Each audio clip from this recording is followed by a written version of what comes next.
Bonjour à tous, je suis Kevin Gall. Alors toujours dans le but de mettre en lumière ce qui se cache dans les ténèbres, c'est comme ça, hein, c'est l'onction prophétique, je voulais maintenant vous parler de ce que Dieu voit du haut des cieux en ce qui concerne les secrets cachés de nos chers élites sur cette terre. Donc le vrai prophétique, pour ceux qui ne savent pas, et même pour ceux qui savent, ce sera un rappel, c'est à la fois passionnant et épuisant. Donc d'un côté, dès que vous êtes un peu obéissant au Seigneur et que vous fermez les yeux la nuit, Dieu vous donne des songes, il vous parle la nuit. Il vous donne un peu de sa connaissance, il vous montre ce que lui voit de caché. Hein, il vous montre souvent des abominations en ce qui concerne les péchés des hommes, etc. Et d'un autre côté, une fois que vous avez la connaissance révélée de Dieu sur les choses qui sont cachées, vous passez votre temps, vous vous fatiguez à avertir, à crier après les uns après les autres pour les sauver. Hein, même si on passe pour un fou ou pour dur, dans les exhortations prophétiques, il y a quand même derrière le zèle du Seigneur. Voilà, qui n'est pas du tout un esprit bisounours.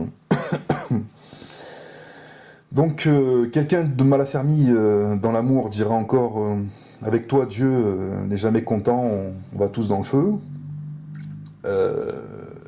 Deux choses. La première, moi, je n'y peux rien. Et la deuxième chose, c'est bien écrit que Dieu s'irrite en tout temps. Donc là, en parlant d'irritation du Seigneur, et pour rentrer de suite dans le vif du sujet, Dieu m'avait montré en songe en 2009. Hein, 2009, j'ai reçu beaucoup de choses de la part du Seigneur, des songes d'appel, mais aussi des songes prophétiques. Donc j'avais reçu un songe en 2009 que les élites de la Terre creusaient depuis un bon moment des bases souterraines pour préparer toutes sortes de mauvaises œuvres, de mauvaises choses à venir, en rapport et en collaboration avec des démons, ce qu'on peut appeler des aliens, d'un point de vue physique, qui sont en vérité des esprits méchants, des anges déchus. J'avais clairement vu des tunnels, des toboggans dans lesquels étaient jetés des hommes pour être conduits à des endroits pas très clairs. Hein. J'ai parlé dans une vidéo de camps de concentration souterrains, d'expériences médicales et de torture, des choses qui n'ont rien à voir avec le séjour des morts. Ça, hein. Le séjour des morts, bien sûr, ça existe, c'est un peu la même chose, mais là, je vous parle du vivant, hein, en tant que vie terrestre. Vous avez ce genre de concentration, vous avez réellement des démons qui sont cachés, qui travaillent en collaboration avec des élites sur cette terre. Mais j'ai vu aussi des bunkers souterrains pour échapper à des fléaux planétaires, qui sont en vérité les grands jugements divins à venir, hein, comme le 6e sceau, la 5e trompette qu'on retrouve dans la Bible, par exemple, et que j'ai vu également personnellement en songe. Le Seigneur m'avait même révélé en esprit que les élites chercheraient même à s'échapper de la Terre pour s'établir dans l'espace, et notamment sur la Lune, dans une base qu'ils construiraient, etc. Un projet en fait des élites qui serait en fait de construire une base pour échapper au fléau de la Terre, qui s'abattrait sur la Terre. Les élites savent très bien qu'un grand météore arrive sur cette Terre, que c'est lancé, que c'est en route, hein, que c'est réel, que ça va réellement frapper la Terre.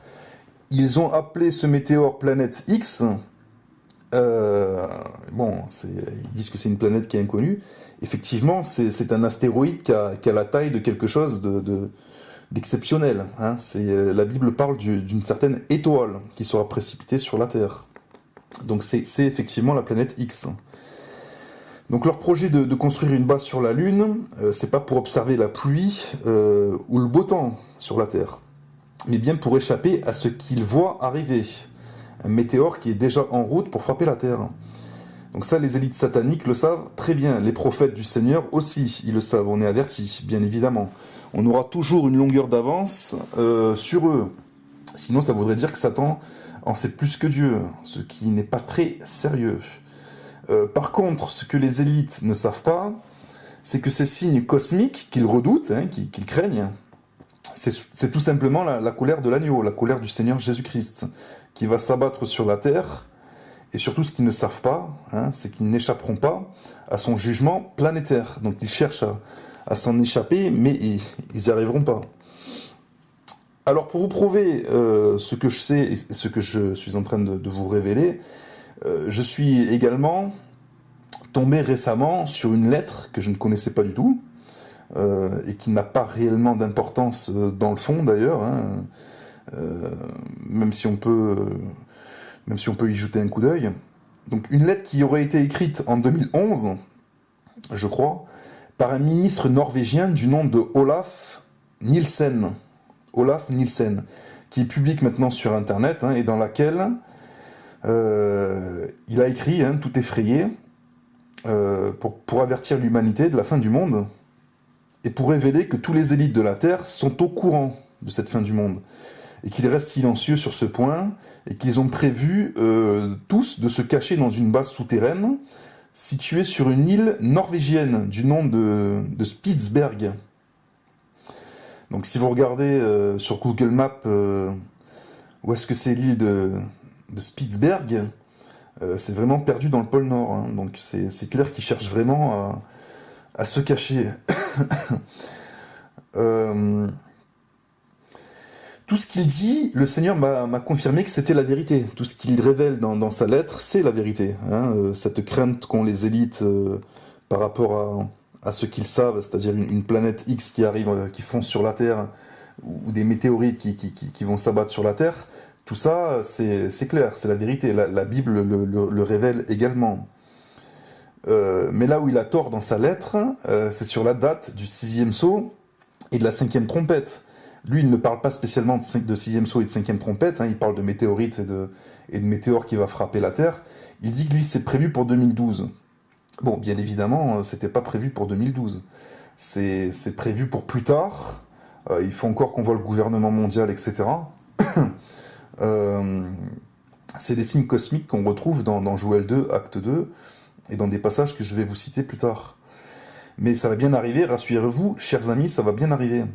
Donc quand j'ai lu sa lettre, hein, vous la lirez également, vraiment j'ai eu compassion, car j'ai dit, Seigneur, vraiment ce ministre-là, il a vraiment l'air d'être honnête, en cherchant à avertir l'humanité, pour qu'elle soit préservée de grands fléaux cosmiques, d'autant plus qu'il dit prier Dieu, pour obtenir la protection divine.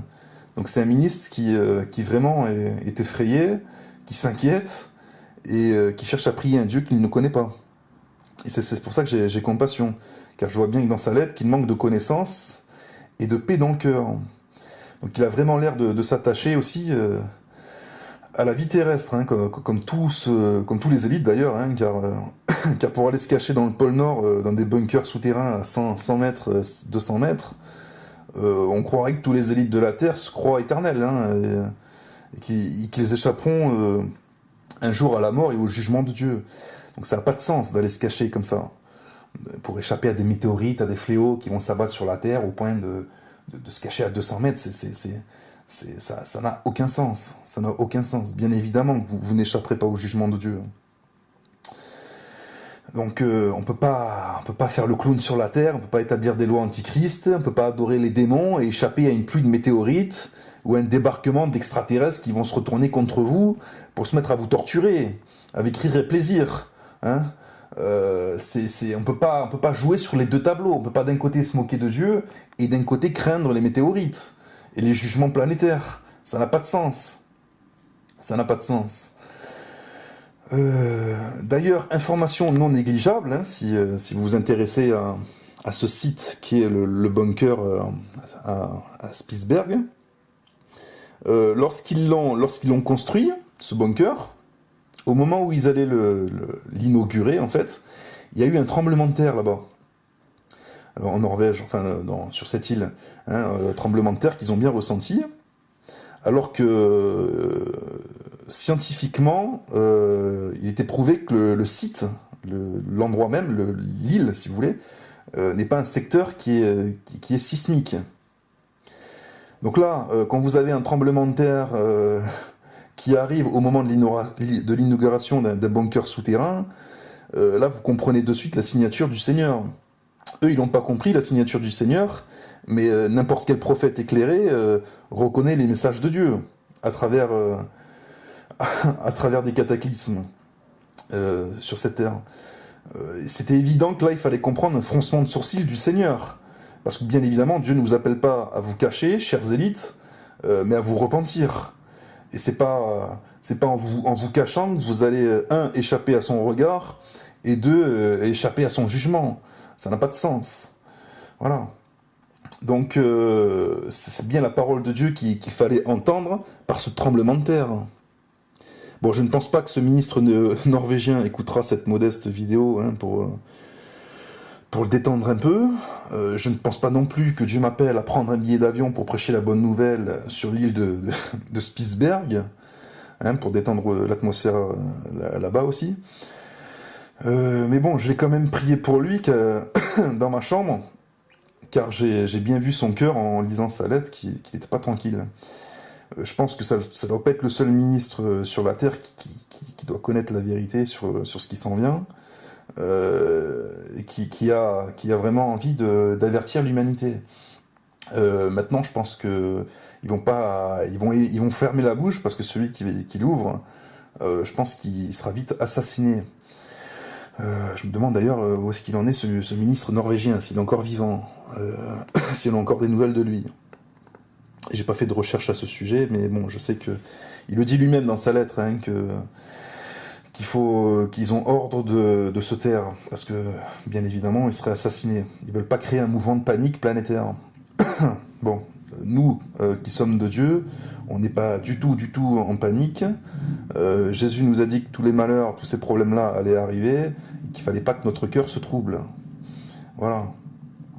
Donc je finis en mettant le sceau du Seigneur à mes paroles, en vous parlant de Luc chapitre 21 verset 25, où Jésus dit lui-même « Il y aura des signes dans le soleil, dans la lune et dans les étoiles. Et sur la terre, il y aura de l'angoisse chez les nations qui ne sauront que faire au bruit de la mer et des flots, les hommes rendant l'âme de terreur dans l'attente de ce qui surviendra sur la terre, ou pour la terre, car les puissances des cieux seront ébranlées. » Vous avez Apocalypse, chapitre 6, le 6e sceau, que j'ai vu moi personnellement en songe. « Je regardais quand il ouvrit le 6e sceau. Il y eut un grand tremblement de terre, le soleil devint noir comme un sac de crin, la lune entière devint comme du sang, et les étoiles du ciel tombèrent sur la terre comme lorsqu'un figuier secoué par un vent violent jette ses figues vertes. Le ciel se retira comme un livre qu'on roule, et toutes les montagnes et les îles furent remuées de leur place.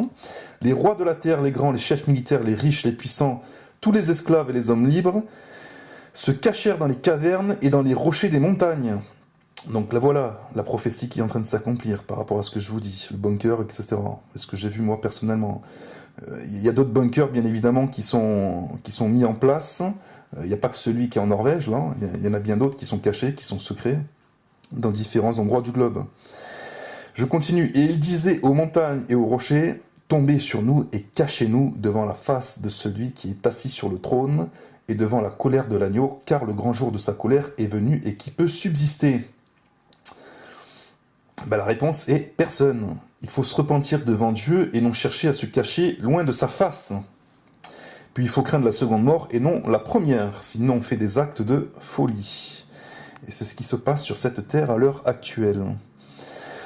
Voilà, donc je n'ai pas envie de crier. De toute façon, je doute fort que les élites de la terre m'écouteront, entendront cette vidéo. J'ai pas non plus envie de me pointer à l'Élysée pour prêcher la vérité. Je ne crois pas que les élites sont même aptes à l'entendre. En tout cas, je prie pour qu'ils l'entendent à travers les fléaux qui vont s'abattre, qu'ils cherchent eux-mêmes à contrôler, qu'ils cherchent eux-mêmes à s'en échapper. Comme l'a dit la prophétie du 6e sceau, ben non, vous n'y échapperez pas. Vous allez sérieusement vous poser des questions. La question est, est-ce que vous allez vous repentir? Voilà, c'est la question que Dieu se pose, c'est la question que je vous pose, que je pose comme ça dans le vide, et que je pose également à toute personne qui écouterait cette vidéo. Hein, si toi tu veux sauver ton âme, si tu veux échapper à des jugements planétaires du Seigneur et des jugements éternels, ben je te conseille de te repentir devant Jésus et de lui obéir jusqu'à ta mort. Voilà. Soyez tous bénis, soyez gardés, et à la prochaine vidéo selon ce que le Seigneur me mettra à cœur. Au revoir.